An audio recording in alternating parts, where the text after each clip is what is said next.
ফাসাউফা তারা ইযা ইনকাশাফাল গুবারু ফাসাউফা তারা ইযা ইনকাশাফাল গুবারু আফারাসুন তাহতা রিজলিকা আম হিমার। আল্লাহু আকবার। আল্লাহ বলেন ফাকাশাফনা আনকা গিতাআকা ফাবাশশারুকাল ইয়াওমা হাদীদ। একদিন চোখের পর্দাটা যখন চলে যাবে, চোখের মধ্যে যদি ছানি পড়ে অপারেশন করা লাগে না লাগে? অপারেশন করা পর্যন্ত শুধু ঝাপসা দেখে, ঠিক না বেঠিক? ঠিক মতো ক্লিয়ার দেখে না, শুধু ঝাপসা ঝাপসা দেখে। যেই চোখের ছানি অপারেশন করা হয় তখন ঠিক মতো দেখে না, দেখে না। আল্লাহ বলেন দুনিয়ার পর্দা তোমার চোখের মধ্যে পড়ে আছে, দুনিয়ার লোভ লালসার পর্দা তোমার চোখে, তোমার চোখটাকে, অন্তরের চোখটাকে বন্ধ করে রাখছে। 3 নম্বর কসম আল্লাহ বলেন ওয়াল বাইতিল মামুর, ওই ঘরের কসম যেই ঘরকে দৈনিক 70,000 ফেরেশতা তওয়াফ করে। আর আস্তে সুবহানাল্লাহ, কয় হাজার ফেরেশতা যারা জীবনে একবার তওয়াফ করে দ্বিতীয়বার আর সুযোগ আসে। ওয়াল বাইতিল মামুর, তাইলে ঘর দামি না বেদামি? তার ইজ্জত সম্মান আল্লাহর কাছে কম না বেশি? ও ভাই 3 নাম্বার কসম আল্লাহ খান। 4 নাম্বার কসম আল্লাহ পাক বলেন ওয়াসাকুফিল মারফুম, ওই ছাদের কসম যেই ছাদ সবচাইতে উঁচা। এটার দ্বারা উদ্দেশ্য হলো খানায়ে কাবা। সুবহানাল্লাহ, জোরে বলে। আপনাদের মনে মনে প্রশ্ন আসতে পারে, খানায়ে কাবার পাশেই তো ঘড়ি টাওয়ার, দেখছেন না? ছবির মধ্যে দেখা যায়, লাইভের মধ্যে দেখা যায়। এটা তো অনেক উঁচা, 50-60 তলা টাওয়ার। তাইলে ছাদ কি খানায়ে কাবাটা উঁচা না ওইটা উঁচা?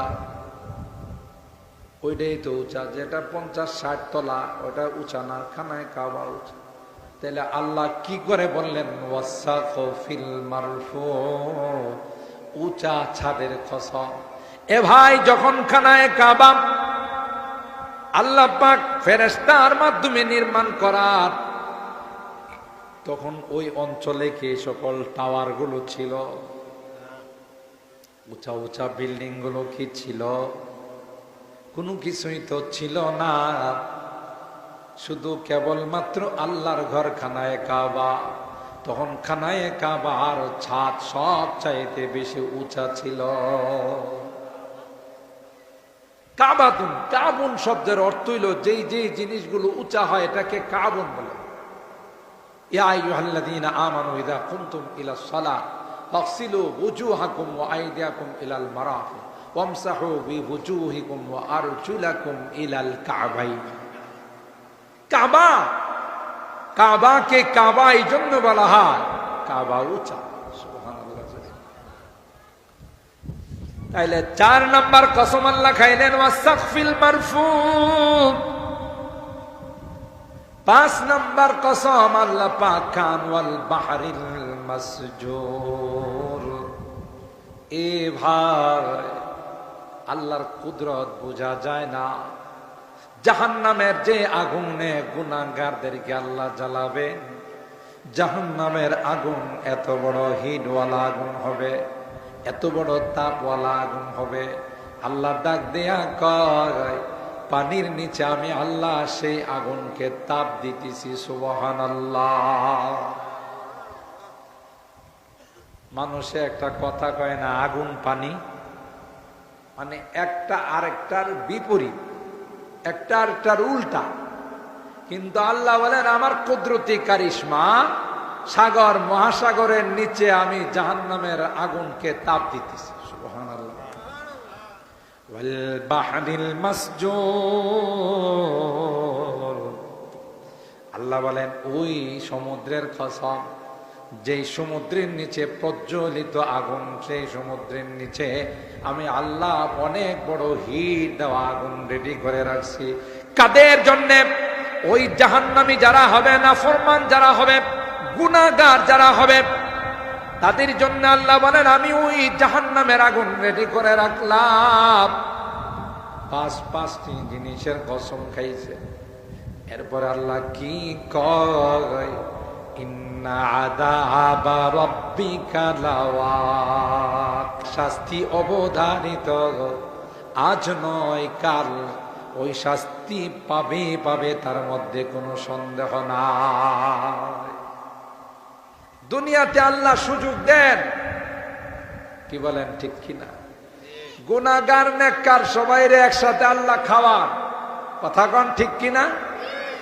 সময় যখন আসবে আল্লাহ তাআলা সব নেককারদেরকে পৃথক করে ফেলবেন, গুনাহগারদেরকে পৃথক করে ফেলবেন, ঠিক কিনা বলেন? তখন চোখের পর্দা খুলে যাবে। দুনিয়াতে তো দুনিয়ার লোভ লালসা, চাকচিক্য, পদ পদবী, মান মর্যাদার মোহে পড়ে আল্লাহর শাস্তির কথা মনে পড়ে না, ঠিক কিনা বলেন?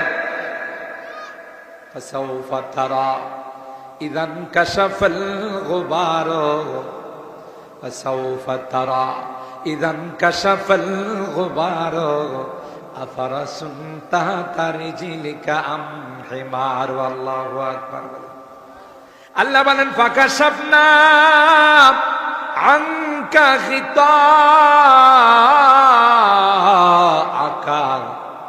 ফাবাশশারুকাল ইয়াওমা হাদীদ। একদিন চোখের পর্দাটা যখন চলে যাবে, চোখের মধ্যে যদি ছানি পড়ে অপারেশন করা লাগে না লাগে? অপারেশন করা পর্যন্ত শুধু ঝাপসা দেখে, ঠিক না বেটি? ঠিক মতো ক্লিয়ার দেখে না, শুধু ঝাপসা ঝাপসা দেখে। যেই চোখের ছানি অপারেশন করা হয় তখন ঠিক মতো দেখে না। আল্লাহ বলেন দুনিয়ার পর্দা তোমার চোখের মধ্যে পড়ে আছে, দুনিয়ার লোভ লালসার পর্দা তোমার চোখে, তোমার চোখটাকে, অন্তরের চোখটাকে বন্ধ করে রাখছে। যতই ওয়াজ নসিহত হোক, যতই দিনের কথা হোক, আমি কিন্তু আমার অবস্থার উপর আছি, ঠিক কিনা বলে? সুদী লেনদেন যারা করে ওরা তার কারবার ঠিকই চালু রাখে, যারা গুনাহ করে তারা গুনাহ ঠিকই চালু রাখে। কেন? ওই চোখের মধ্যে, অন্তরের চোখের মধ্যে পর্দা পড়ে আছে, ঠিক কিনা বলেন? আল্লাহ বলেন ফাকাশাফনা আনকা গিতাআকা ফাবাশশারুকাল ইয়াওমা হাদীদ।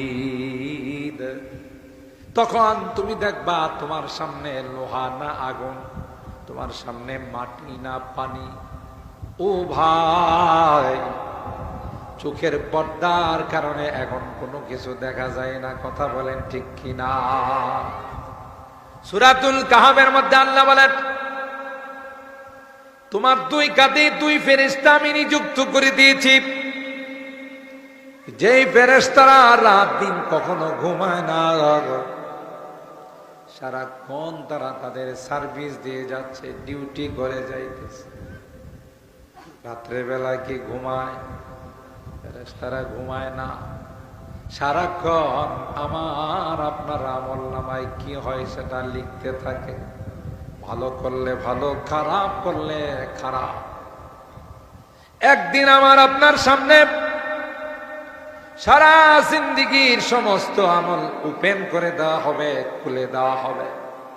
ওয়াউদিআল কিতাব ফাতারাল মুজরিমিনা মুশফিকিনা মিম্মা ফি ওয়া ইয়াকুলুনা ইয়া ওয়াইলাতানা মা লিহাযাল কিতাব। এ ভাই, যখন আমার আপনার সামনে জিন্দেগীর আমলনামা চলে আসবে, তখন সবাই যারা মুজরিম, যারা গুনাহগার, যারা নাফরমান, তারা তখন আফসোস করে বলবে, ইয়া ওয়াইলাতানা মা লিহাদাল কিতাব। আহা, বয়ানে জুমাতে হুজুররা তো বলছিল আমলনামা বলে লিখতেছে, কথা কোন ঠিক কিনা? একদিন এগুলো পেশ করা হবে, কিন্তু মানতাম না, গুরুত্ব দিতাম না। আজকে যে দেখা যায় জয়নাল আবদিন সাহেব হুজুরের কথাই ঠিক, মুবারকুল্লাহ আজাদি সাহেবের কথাই ঠিক, কোরআনের কথাই ঠিক, কথা বলেন ঠিক কিনা? হায় হায়, মালি হাদাল কিতাব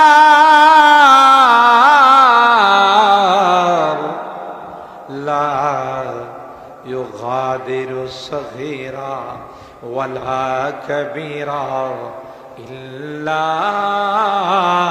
আহসাহা। আমি সামান্য একটু গুনাহ করেছিলাম, ইয়া আল্লাহ ফেরেশতা দিয়ে এটাও লেখা বালাইছে। ছোট বড় মাঝারি কোন গুনাহ তো আমার আমলনামার মধ্যে ছাড়া পড়ে নাই। সুবহানাল্লাহ বলে, মালি হাদাল কিতাব লা ইউগাদিরু সগীরা ওয়ালা কবীরা ইল্লা আহসাহা।